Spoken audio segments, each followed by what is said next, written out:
Hay mga kasawi, magandang umaga sa inyong lahat at mag-iingat kayo palagi kung saan man kayo naroon. Ang ganda ng ating tatalakayin ngayong umaga mga kasawi at request ito ng ating isa sa pinaka-top fans ko na followers mga kasawi na itago na lang siya sa pangalan na Mr. Pogi kasi ayaw niyang bigay ang kanyang pangalan dahil siya ay nahihiya mga kasawi. At alam ko na marami kayong makaka-relate sa topic na ito. Ano ang tatlong rason na bakit mas masarap magmahal ang isang kabit, mga kasawi? Ang una natin na rason, mga kasawi, is mahilig ito maghawak ng lansones.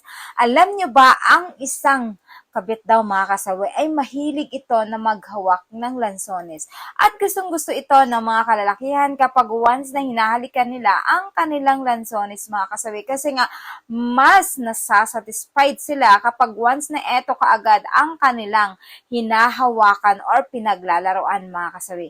Kasi nga ang kabit daw ay wala daw itong inuurungan na performance, mga kasawi. Lahat ay tudo bigay. Sabi nga nila ay talagang halimaw kung eto daw ay mag-performance at higit sa lahat wala silang inuurungang oras kapag gusto ng isang lalaki namang wala silang inuurungan, mga kasawi.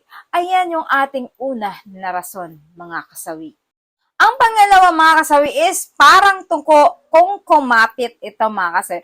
Alam nyo ba, ang mga kabit, mga kasawi, ay talagang madikit ito sa isang kalalakihan. Alam nyo ba kung bakit? Kung saan ang isang lalaki o ang kanilang kabit, mga kasawi, is naandun din sila.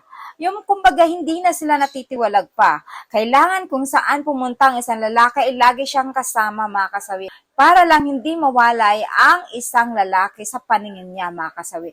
Siyempre, lagi ko namang sinasabi na hindi naman sa nilalahat na ganito yung mga performance ng isang kabit. Pero kadalasan, at lagi ko na i-interview talaga, mga kasawi, na nagbibigay sila ng tips tungkol dito, ay ang mga babae daw na kanilang kinakabit ay talaga namang kung kumapit daw ay parang tuko. Halos lahat ay ginagawa para lang hindi mawalay sa paningin nila ang isang lalaki. Kaya nila nagugustuhan ito, mga kasawi, ang ganitong kababaihan. Kapag once na ang kabit daw ay talagang kumapit na sa hindi na ito nawawalay pa sa kanila, mga kasawi.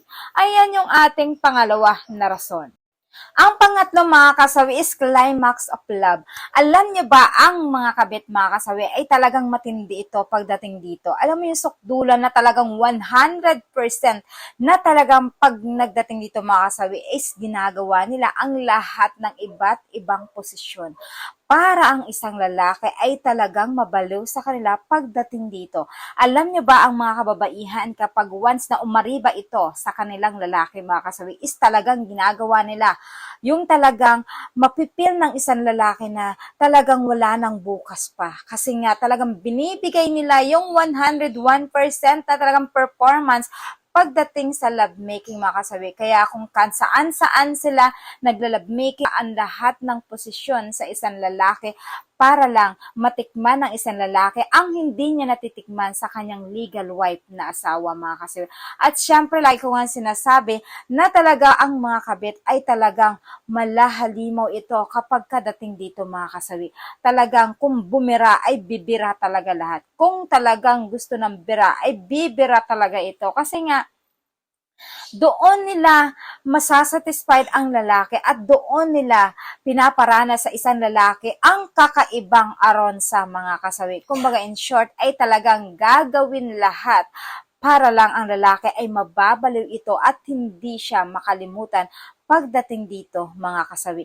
Kaya kahit saan-saan sila pumupunta ay talagang game na game ang isang babae pagdating dito para lang yung isang lalaki ay hindi niya ito nakamit sa kanyang asawa, ay ibibigay ito ng kanyang kabit, mga kasawi. Ganun talaga yung mga kasawi. At hindi naman sa nila lahat na ganun ang mga kabit. Siyempre, may iba't iba rin na katangian nila. Pero lahat ng mga na-interview ko at nagpapa-interview sa akin, mga kasawi, ay ganito talaga yung sinasabi about sa kanilang mistress na talagang tudo hago daw, tudo lahat binibigay ang performance.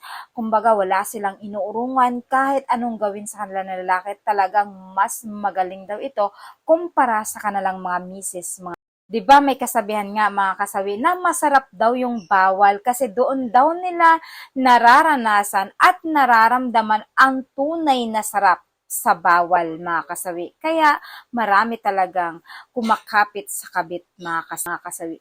Ayan yung ating pangatlo na rason. At syempre, hindi mawawala yung aking advice sa topic na ito, mga kasawi. Syempre, sa lahat ng mga kababaihan at kalalakihan na nakakaranas ng ganito, di ba?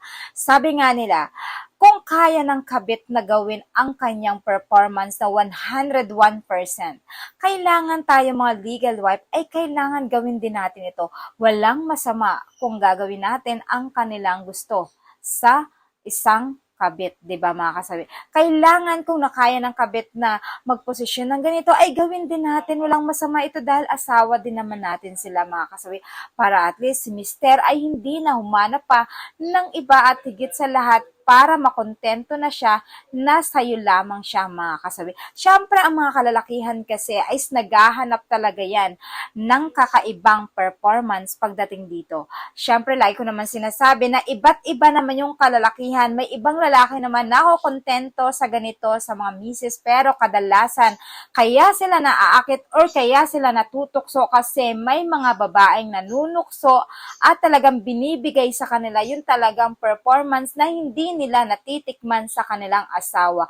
Kaya kayo mga legal wife, kagaya natin talagang gawin nyo ay kung kayang gawin ang performance na pagiging kabit ay gawin ninyo ito. Walang masama dahil tayo ay isang legal wife na asawa, mga kasawi. Para at least masatisfied si Mister at ito ay hindi na maghanap ng iba pa. Walang masama doon, mga kasawi. So yan lang yung aking advice, mga kasawi. Maraming salamat sa patuloy na pagsusuporta ninyo sa akin, sa walang sawang pag-share at pag-comment. At syempre, mga kasawi, sa hindi pa po nakapag-subscribe, pwede na kayo mag-subscribe, pwede na rin kayo mag-follow para updated kayo sa aking topic. At syempre, maraming salamat po kay Sir Mr. Pogi sa nagbigay ng ating topic ngayong umaga at napakaganda ang iyong binahagi na topic na ito. Maraming salamat at sana po ay nagustuhan niyo po ito, yung aking pagtatalakay sa sinabi niyo po sa akin kanina. Maraming salamat, mga kasawi. Mahal kayo ng inyong advisor.